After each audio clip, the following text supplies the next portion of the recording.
Welcome to Tenor Tech, where I solve the problems you didn't even know you had. You start now, power the mouse off and pull the receiver out. That prevents shorting. Once done, flip the Razer Mamba and peel the 4 rubber feet. Do this slowly so they stay reusable.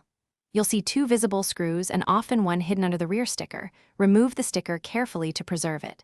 Use a small Phillips or a 1.5 mm hex driver if needed.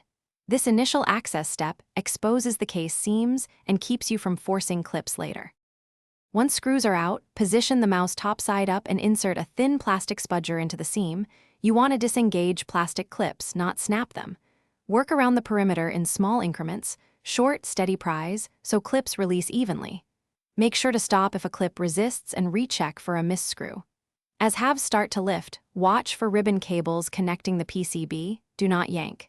Instead, open like a book to preserve connectors and internal alignment.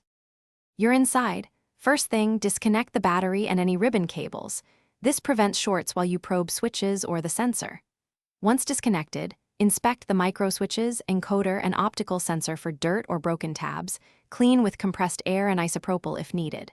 When finished, reconnect cables gently, align clips, and snap the halves together while ensuring screw holes line up. Tighten screws evenly, test the mouse functions, then reapply the rubber.